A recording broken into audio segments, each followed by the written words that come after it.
حسبي ربي جل الله ما في قلبي غير الله نور محمد صلى الله لا إله إلا الله.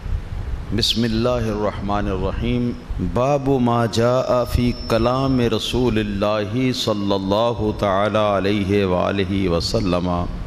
فی الثمر. یہ باب ہے ان حدیثوں کے بارے میں جو کہ نبی کریم صلی اللہ تعالی علیہ وآلہ وسلم سے اس بارے میں مروی ہیں کہ رات کو عشاء کی نماز کے بعد سونے سے پہلے بات چیت کرنا. ثمر کا میں نے یہ معنی کر دی ہے بات چیت کرنا. اس کی تفصیل میں ابھی عرض کروں گا. سب سے پہلے تو یہ کہ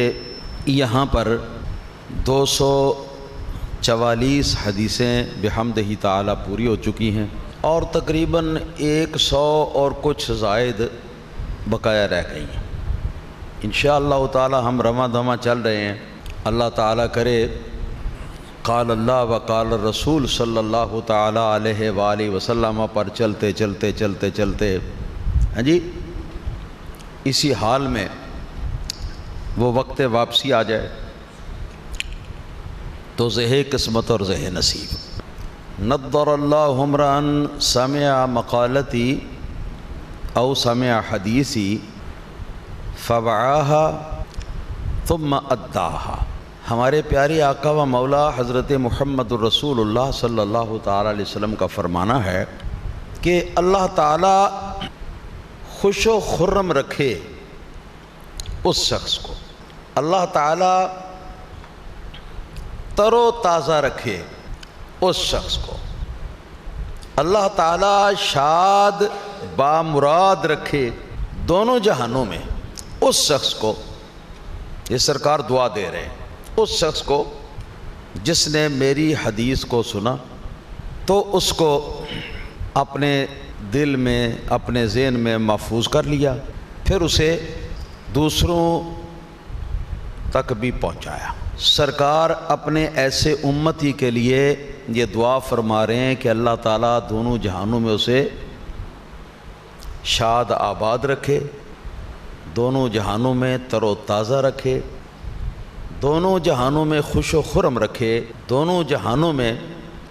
اس کو خوشحال رکھے. یہ میں نے حدیث پاک آپ کو سنائی ہے اس لیے کہ تاکہ ذرا آپ کا حوصلہ جو کام شروع ہے اس کام کے سلسلے میں ایک بار پھر بلند و بالا ہو جائے اور ایک بار آپ کے جذبات پھر تازہ ہو جائیں. اسی جذبے سے آپ کو حدیث نبوی کو سننا چاہیے. ثمر لفظ ہے اور جو باب کا عنوان ہے اس کا مطلب یہ ہے کہ نبی پاک صلی اللہ تعالی علیہ وآلہ وسلم کا ثمر کے بارے میں کیا فرمان ہے. اب ثمر کا میں مطلب بتاتا ہوں. ثمر کہتے ہیں رات کے وقت جو آدمی اپنے اہل و عیال کے ساتھ یا اپنے دوستوں کے ساتھ گفتگو کرتا ہے باہم دلچسپی کی باتیں اور کام کاج اپنے ختم کر کے سونے سے پہلے یہ ہوتا ہے. اللہ یہ حافظ ہے ہمارے حال کا، ورنہ کچھ عرصہ پہلے تو یہ ہوتا تھا کہ رات کو جس وقت سارے لوگ اپنے کام کاج سے فارغ ہو جاتے گھر کے تو پھر بیٹھ جاتے اور بیٹھ کر کچھ باہمی دلچسپی کی گفتگو ہوتی اور خاص طور پر بچوں کی خواہش ہوتی کہ بڑے جو ہے نا ہمیں کوئی کہانی سنائیں، کوئی دلچسپ واقعہ سنا دیں. اور ہماری دادیوں نانیوں نے پرانے زمانے میں یہ وتیرہ اختیار کیا ہوا تھا کہ نماز کے اندر پڑھے جانے والے الفاظ اور کلمات، اسی طرح مختلف قسم کی حدیث پاک کی دعائیں، یہ ساری باتیں جو ہے نا سونے سے پہلے وہ بچوں سے وہ سنتی تھیں. جیسے منزل سنائی جاتی ہے، حافظ منزل سناتے ہیں اپنے استاد کو اس طرح، اور پھر جہاں پر سبق ہوتا وہاں سے آگے تھوڑا سا سبق دے دینا. اور اس طرح میں نے خود نماز اسی طرح یاد کی ہوئی ہے اور بہت کچھ تعلیم و تربیت ہوتی تھی ان چیزوں کے اندر بھی. جوہلا کا یہ طریقہ ہوتا تھا کہ وہ اپنی گپ شپ، ہاں جی، حقہ تیار کر کے بیچ میں رکھ لینا، اور کوئی بات شروع ہو رہی ہے، کوئی بات ہو رہی ہے، کسی بیل کی بات ہو رہی ہے، کسی بھینس کی بات ہو رہی ہے، کسی گائے کی بات ہو رہی ہے، اور اس طرح مختلف اپنی اپنی دلچسپی کی باتیں، پھر وہ واقعات بھی سناتے۔ اسی طرح اللہ تعالیٰ کے نیک بندے جو ہیں ان کا طریقہ یہ ہوتا کہ دوست احباب کے ساتھ عشاء کی نماز کے بعد اکٹھے ہو کے بیٹھتے تو اللہ اللہ کرنے کا طریقہ، بزرگان دین کی حکایات اور واقعات جو ہیں ایک دوسرے کو سنتے اور سناتے، کچھ دیر کے لیے اس طرح دلچسپی کی باتیں ہوتی، پھر اس کے بعد سو جاتے۔ تو یہ جو اس طرح کی باتیں ہوتی ہیں نا، اچھی بھی ہو سکتی ہیں، یہ بری بھی ہو سکتی ہیں، ہر قسم کی ہو سکتی ہیں، کیونکہ بندوں کے ذوق جو ہر قسم کے ہیں۔ تو یہ خاص عشاء کی نماز سے فارغ ہونے کے بعد جب سب لوگ اپنے اپنے ٹھکانے پر بیٹھ جاتے ہیں، یا دوستوں کے پاس بیٹھ جاتے ہیں، یا گھر کے سارے افراد اکٹھے ہو کے بیٹھ جاتے ہیں، اس موقع پر رات کو سونے سے پہلے جو کچھ گفتگو وغیرہ کی جاتی ہے اس کو عربی زبان میں کہتے ہیں سمر۔ اس گفتگو کا عربی میں معنی کیا ہے؟ سمر، سین، میم اور رے، میم کے اوپر زبر ہے، سمر۔ اور اسی میں سے مسامرہ، یہ ایک مصدر آیا ہے باب مفعلہ کا۔ مسامرہ کا معنی ہے ایک دوسرے کے ساتھ گفت و شنید کرنا، کب؟ عشاء کی نماز کے بعد سونے سے پہلے۔ تو یہ ہے جی سمر۔ یاد رکھیے کہ سرکار دو عالم صلی اللہ تعالیٰ علیہ وسلم کا یہ ارشاد پاک بھی ہے کہ عشاء کی نماز پڑھنے کے بعد اپنے کام کاج ختم کر کے تو سونے میں جلدی کرو، کیونکہ رات کے وقت سونے میں اگر آپ جلدی کریں گے تو صبح تر و تازہ آپ تہجد کے لیے آپ اٹھیں گے، یا تہجد کے لیے نہیں اٹھنا چاہتے آپ تو چلو فجر کی نماز کے لیے آپ اٹھیں گے۔ اس وقت تک آپ کا آرام مکمل ہو جائے گا، نیند آپ کی پوری ہو جائے گی، تھکاوٹ دور ہو جائے گی۔ سرکار دو عالم صلی اللہ علیہ وسلم کی یہ ہدایت ہے کہ عشاء کی نماز پڑھنے کے بعد وقت زیادہ ضائع نہ کرو، تھوڑا بہت جو ہے اس کی اجازت ہے، یا جو ضروری ہے، اور جلدی سو جاؤ۔ بعض احادیث کے اندر یہ سمر جس کو کہتے ہیں نا، سمر جو میں نے ابھی آپ کو بتایا، عشاء کے بعد سونے سے پہلے باہمی گفت و شنید، کہانیاں وغیرہ، کہانیاں کسے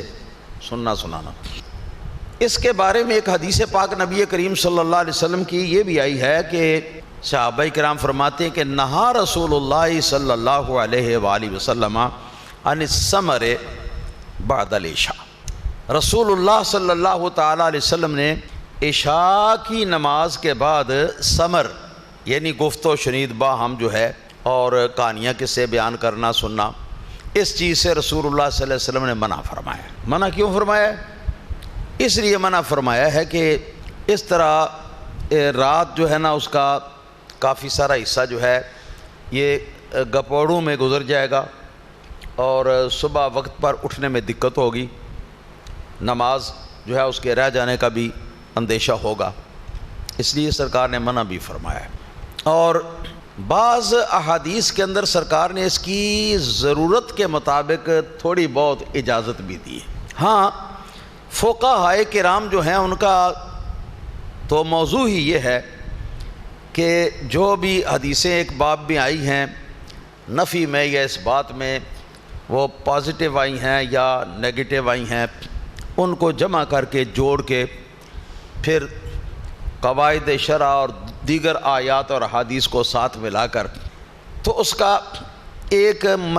جامع قسم کا اس کا ایک رزلٹ نکالتے ہیں، تاکہ کسی آدمی کو کوئی ایک حدیث پڑھ کر تو پریشانی نہ ہو، وہ ایک مسئلے کی مختلف حدیثیں جو ہیں سامنے رکھ کے کرتے ہیں۔ تو انہوں نے یہ رات کی جو گفتگو ہے، اس گفتگو میں سے جو ممنوع گفتگو ہے اس میں سے استثناء کیا ہے اور کہا ہے کہ جائز ہے کہ عشاء کی نماز پڑھنے کے بعد سونے سے پہلے آدمی اگر تعلیم دینا چاہتا ہے کسی کو تو تعلیم کے لیے جتنا بھی ٹائم خوشی صرف کرنا مناسب سمجھا جائے اس کے مطابق تعلیم دینے اور تعلیم حاصل کرنے کا کام جو ہے یہ اس سے مستثنی ہے، یعنی اس میں رکاوٹ نہیں ہے، چاہے آدھی رات اس میں خرچ ہو جائے۔ اسی طرح اگر طالب علم جو ہے وہ اپنی سٹڈی کرتا ہے، اپنے سبق وغیرہ کو یاد کرتا ہے، کل کے سبق کی تیاری کرتا ہے، اس کے لیے بھی عشاء کی نماز کے بعد جاگ کر یہ کام کرنا اور اپنے جو کلاس فیلوز ہیں، ہم جماعت ہیں، ان کے ساتھ کوئی کسی مسئلے پر مشورہ کر لینا یا کسی مشکل بات پر کوئی ایک دوسرے سے کہہ سن لینا، یہ ساری چیزیں، یا اپنے استاد سے پوچھ لینا، یہ ساری چیزیں جو ہیں ان کے اندر کوئی رکاوٹ نہیں ہے، چاہے یہ رات میں کتنی دیر تک بھی یہ سلسلہ چلتا رہے۔ اسی طرح اگر کوئی ضروری معاملہ ہے، صبح ہم نے وہ معاملہ جو ہے وہ کرنا ہے اور اس کی کچھ تیاری کرنی ہے، چاہے دنیاوی معاملہ ہمارا جی، تو اس کا حساب و کتاب کرنا، اس کے لیے سوچ و بچار کرنا، اس کی تیاری کرنا رات کے وقت، تاکہ کہ صبح مطلب ہے کہ ہم آسانی کے ساتھ یہ کام جو ہے اس کو انجام دے سکے، یہ چیز بھی مستثنی ہے، یعنی یہ بھی جائز ہے بلا کراہت۔ اسی طرح فقہائے کرام کا فرمانا ہے کہ وَقَضَى ثَمَرُ الرَّجُلِ مَعَ أَهْلِهِ أَيْ زَوْجَتِهِ، ہاں جی، اگر کوئی آدمی اپنی بیوی کے ساتھ کچھ گفتگو، آپس میں باہمی دلچسپی کی گفتگو وہ کوئی کرنا چاہتا ہے، چاہے یہ گفتگو کا سلسلہ جو ہے یہ پھر آگے پورے عمل زوجیت تک چلا جائے، تو یہ بھی مستثنی ہے، اس میں بھی کوئی گناہ والی بات نہیں۔ اس طرح جو ضروری امور ہیں ان کی تو ان پر تو کوئی پابندی نہیں۔ ہاں البتہ فضولیات، اس طرح کے کہانیاں قصے کے محض گپوڑے ہوں اور ان میں کوئی تربیت کا سامان نہ ہو، ان میں کوئی فائدہ پہنچانے والی بات نہ ہو، محض وقت کو ضائع کرنے والی بات ہو، تضییع اوقات کرنا ہو، اس سے رسول اللہ صلی اللہ علیہ وسلم نے منع فرمایا۔ تو یہ ایک جامع گفتگو ہو گئی سمر کے بارے میں۔ اور سمر کیا ہے؟ عشاء کی نماز کے بعد سونے سے پہلے بات چیت میں لگے رہنا۔ اب اس سلسلے میں خود حضور نبی کریم صلی اللہ تعالیٰ علیہ وآلہ وسلم کا تعامل اور آپ کا معاملہ کیا تھا، اس میں یہ پہلی حدیث میں پڑھنا چاہتا ہوں، اس کا نمبر ہے 245۔ حدثنا الحسن بن صباح البزار قال حدثنا ابو النضر قال حدثنا ابو عقیل الثقفی عن عبد اللہ بن عقیل عن مجالد عن الشعبی عن مسروق عن عائشہ رضی اللہ تعالی عنہا قالت۔ ترمذی فرماتے ہیں کہ ہم کو امام محدث حسن بن صباح نے اس حدیث کو بیان کیا اور انہوں نے فرمایا کہ ہم کو یہ حدیث محدث ابو النضر نے بیان کی، اور انہوں نے فرمایا کہ ہم کو یہ حدیث محدث ابو عقیل ثقفی نے بیان کی۔ وہ اس حدیث کو حضرت عبداللہ بن عقیل سے روایت کرتے تھے، اور عبداللہ اس حدیث کو حضرت مجالد سے روایت کرتے تھے، مجالد اس کو حضرت امام عامر شعبی تابعی مشہور رضی اللہ تعالیٰ عنہ سے بیان کرتے تھے، اور وہ اس حدیث کو حضرت مسروق سے، یہ بھی تابعی جلیل الشان ہے، اور مسروق اس حدیث کو حضرت ام المومنین عائشہ صدیقہ رضی اللہ تعالیٰ عنہا سے یہ روایت فرماتے ہیں۔ قالت، بی بی صاحبہ نے ارشاد فرمایا کہ حدث رسول اللہ صلی اللہ علیہ وآلہ وسلم ذات لیلۃ نساءہ حدیثا، سرکار دو عالم صلی اللہ تعالیٰ علیہ وسلم نے اپنے گھر کی خواتین کو ایک رات، یعنی وہی وقت عشاء کی نماز پڑھ کے جب تشریف لے آئے اور سونے سے پہلے آپ نے ایک واقعہ بیان فرمایا، اور نساء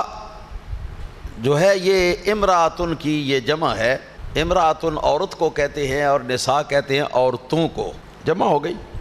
یہ عورتیں کون تھیں؟ ان کا نام تو یہاں حدیث کے اندر مذکور نہیں ہے، البتہ یہ کہ محدثین نے لکھا ہے کہ ممکن ہے نبی پاک صلی اللہ علیہ وسلم کی تمام ازواج مطہرات اس رات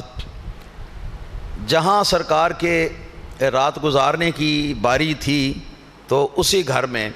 وہ ساری جمع ہو گئی ہوں، اور ممکن ہے کہ ساری نہ ہوں، کچھ ہوں، اور یہ بھی ممکن ہے کہ نساء سے مراد خاندان کی عورتیں ہوں۔ بہرحال سرکار نے ان کو ایک واقعہ سنایا۔ واقعہ حیران کن تھا، سن کر تعجب ہو رہا تھا۔ تو فقالت امرأۃ منہن کأن الحدیث حدیث خرافہ، تو ان مقدس بیبیوں میں سے ایک بی بی صاحبہ نے یہ اس پر تبصرہ کرتے ہوئے یہ کہا کہ ایسے لگتا ہے جیسا کہ یہ خرافہ کی بات ہے، یہ قصہ خرافہ کا جیسے بیان کیا ہوا ہوتا ہے نا، یہ اس طرح کا قصہ ہے، اس طرح کا واقعہ ہے۔ فقالا، تو رسول اللہ صلی اللہ علیہ وسلم نے ارشاد فرمایا اتدرون ما خرافہ، ایک بی بی صاحبہ نے خرافہ کا نام لیا تو سرکار نے فرمایا کیا تم لوگ جانتے ہو، اپنی بیویوں سے فرمایا کہ کیا تم لوگ جانتے ہو کہ خرافہ کیا ہے، تم لوگ جانتے ہو؟ اب اصل میں معاملہ یہ تھا کہ جو واقعہ، جو قصہ کوئی ایسا بیان کرتا کہ جو حیران کن ہوتا، تعجب خیز ہوتا، اور اس کے اندر ذرا لطف اور لطافت بھی ہوتی، اس زمانے کے رواج کے مطابق اس کو کہتے تھے حدیث و خرافہ۔ یہ خرافہ کی باتوں جیسی بات ہے۔ تو سرکار علیہ الصلوۃ والسلام کے گھر کی خواتین میں سے ایک خاتون نے جب یہ کہا کہ ایسے لگتا ہے کہ جیسے کہ یہ واقعہ جو ہے نا یہ خرافہ کا بتایا ہوا واقعہ ہے یا اس سے ملتا جلتا، اب سرکار علیہ الصلوۃ والسلام نے ارشاد فرمایا اتدرون ما خرافہ، کیا تم جانتے ہو کہ خرافہ کیا ہے؟ یہ کس لیے فرمایا؟ اس لیے فرمایا کہ اس زمانے کے اندر یہ مشہور تھا کہ خرافہ ایک آدمی کا نام تھا اور اس کو جنات اٹھا کر لے گئے اور ایک لمبے عرصے تک جنات نے اپنے قبضے میں اس کو رکھا۔ اب جب جنوں نے اس کو آزاد کیا، واپس گھر پہنچا تو پھر اٹھتے بیٹھتے جہاں کہیں موقع ملتا تو جو جنات کی سنگت میں رہتے ہوئے عجیب و غریب ان کے واقعات جو ہے نا وہ اس نے اپنی آنکھوں سے دیکھے تھے نا، تو وہ ان کو بیان کرتا، اور جب وہ ان کو واقعات کو بیان کرتا تو عجیب و غریب اور حیرت ناک واقعات ہوتے، تعجب خیز واقعات ہوتے، تو سن کر اکثر لوگ جو ہے نا وہ یہ کہتے کہ یہ واقعات صحیح نہیں ہیں، یہ باتیں صحیح نہیں ہیں، یہ ایسے اپنے پاس سے گھڑ کر یہ بیان کر رہا ہے۔ تو لوگوں کے اندر یہ مشہور تھا کہ خرافہ جو ہے نا وہ جھوٹی باتیں گھڑ کے بیان کرتا تھا، یہ لوگوں میں یہ مشہور تھا، اور اسی لیے جو اس قسم کی کوئی فرضی بات جو ہے وہ بیان کر دے لیکن بات دلچسپ ہو، اس کو بیان کر دے تو لوگ کہہ دیتے کہ ایسا لگتا ہے کہ جیسا یہ خرافہ جیسی باتیں بیان کرتا ہے نا، واقعات بیان کرتا ہے، اسی طرح کا یہ بھی واقعہ ہے۔ تو یہاں پر مقصود ازواج مطہرات کا میرے پیارو ہرگز وہ نہیں ہے جو عام عرب کا جو ارادہ ہوتا تھا خرافہ کی بات کہہ کر، کیونکہ وہ جانتی تھیں کہ رسول اللہ صلی اللہ تعالی علیہ وآلہ وسلم جو ہیں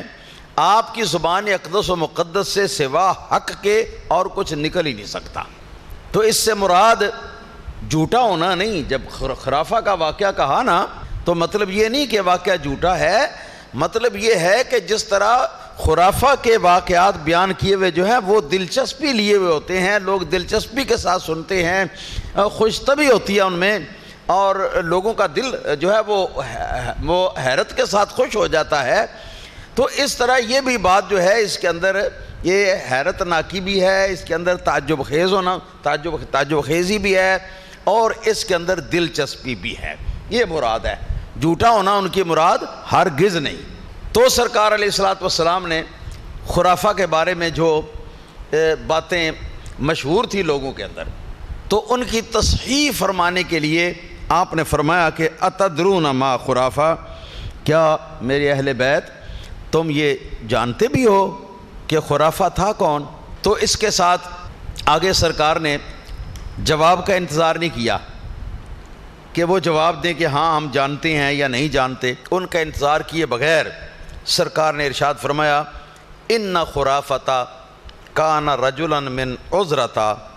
ارشاد فرمایا کہ خرافہ ایک مرد تھا اور یمن کے قبائل میں سے ایک قبیلہ ہے جس کا نام ہے بنو عذرہ. بنو عذرہ، عین اور عین کے آگے زال ہے، زال کے آگے را ہے اور آگے گول ہے. بنو عذرہ ایک قبیلہ ہے یمن کے قبائل میں سے، اس قبیلے سے تعلق رکھنے والا یہ ایک شخص تھا جس کا نام خرافہ تھا. اثرتہ الجن فی الجاہلیت، جاہلیت کے دور میں جب ابھی نبی کریم صلی اللہ علیہ وسلم نے اعلان نبوت نہیں فرمایا تھا، اس سے کہیں پہلے کے کسی وقت میں اس کو جنات جو ہیں وہ اٹھا کر لے گئے. فمکثا،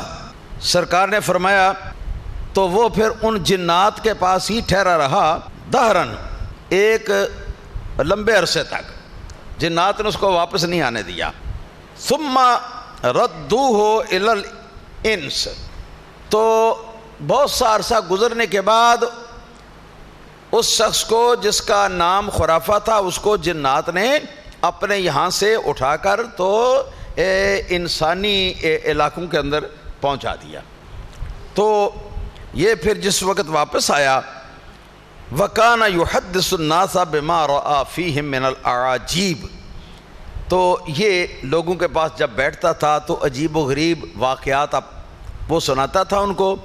جو اس نے جنات کے یہاں دیکھے تھے، کہ ان کی دنیا ہی ایک علیحدہ ہے، ان کے حالات ہی بالکل علیحدہ ہیں، ہمارے حالات کے مشابہ نہیں ہیں. تو ان کی کوئی نہ کوئی بات وہ بیان کرتا تو لوگ اس کو جھٹلاتے، اور اس طرح جو حیران کن بات ہوتی تو اس بات کو سن کر پھر اب اس کے بعد لوگ کہنے لگے کہ یہ خرافہ کی بات ہے. اور حضرت ام المومنین عائشہ صدیقہ رضی اللہ تعالی عنہا سے مروی ہے، امام محدث مفضل الضبی اپنی امثال میں حضرت عائشہ صدیقہ رضی اللہ تعالی عنہ کی حدیث لائے ہیں. رسول اللہ صلی اللہ علیہ وسلم نے یہ بھی ارشاد فرمایا، رحم اللہ خرافۃ انہ کان رجلا صالحا، سرکار نے فرمایا کہ خرافہ پر اللہ تعالیٰ رحم فرمائے، اللہ تعالیٰ اس پر اپنی رحمت نازل فرمائے، وہ نیک آدمی تھا. تو بات تو وہ سچ بیان کرتا تھا مگر لوگوں کی عقل کے اندر وہ داخل نہیں ہوتی تھی، سمجھ میں آتی نہیں تھی، اس وجہ سے لوگ اس کو جھوٹا کہہ دیتے. نعوذ باللہ ثم نعوذ باللہ. اور اسی طرح یہ بات بھی ہے کہ سرکار دو عالم صلی اللہ تعالی علیہ وآلہ وسلم نے اس شخص کی اور بھی کچھ احادیث کے اندر آپ نے تعریف فرمائی ہے. تو اس سے حدیث تو یہاں پر پوری ہو گئی. اس سے سب سے پہلے ہمیں یہ فائدہ ہوا کہ عشاء کے بعد سونے سے پہلے کوئی دلچسپ قصہ یا دلچسپ واقعہ جو ہے وہ اپنے گھر والوں سے بیان کرنا یا سننا جو ہے وقت کے اختصار کو ملحوظ رکھتے ہوئے یہ جائز ہے، بلکہ یہ مستحب ہے، کیونکہ اس سے گھر والوں کی دلچسپی آپس میں ایک دوسرے کے ساتھ بڑھتی ہے اور بزرگوں کو ان کی تربیت کرنے کا موقع جو ہے وہ بھی ملتا ہے. اصل مسئلہ تو یہ ہے جس کے لیے یہ حدیث لائیں. باقی ضمناً اس سے یہ بھی پتہ چلا کہ خرافہ کیا ہے اور اس کی بات کیا ہے. یہ ہماری زبان میں بھی یہ لفظ استعمال ہوتا ہے. آپ کہتے نہیں ہیں وہ فلاں آدمی نے جی وہ کیا ہے وہ بات کر رہا تھا، کیا جی وہ خرافات بک رہا تھا، خرافات کہہ رہا تھا. خرافات کہتے ہیں کہ نہیں؟ یہ خرافات خرافہ کی جمع ہے. مطلب یہ ہے کہ جس طرح خرافہ کی باتیں جو ہے نا وہ قابل یقین عام لوگوں کے سامنے نہیں ہوتی تھیں، کیونکہ جنات کے واقعات بتاتا تھا جو ان کی عقل میں نہیں آتے تھے، تو لہذا اس کو جھٹلا دیتے.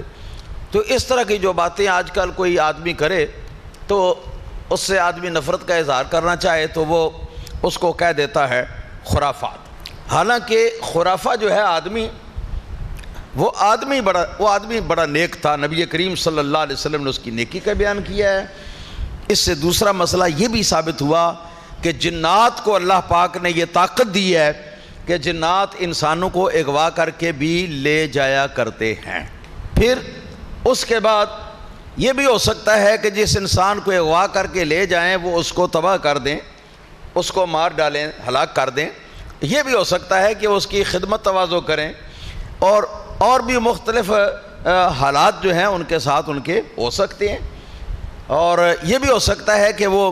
ایک عرصے تک اپنے پاس رکھ کر آدمی کو تو اس کو واپس جو اس کے گھر والوں کے پاس پہنچا دیں، جیسا کہ اس روایت کے اندر آیا ہے۔ تو یہ مسائل سارے جو ہیں یہ اس حدیث پاک سے معلوم ہوئے ہیں، اور انشاءاللہ تعالی آگے وآخر دعوانا ان الحمد للہ رب العالمین۔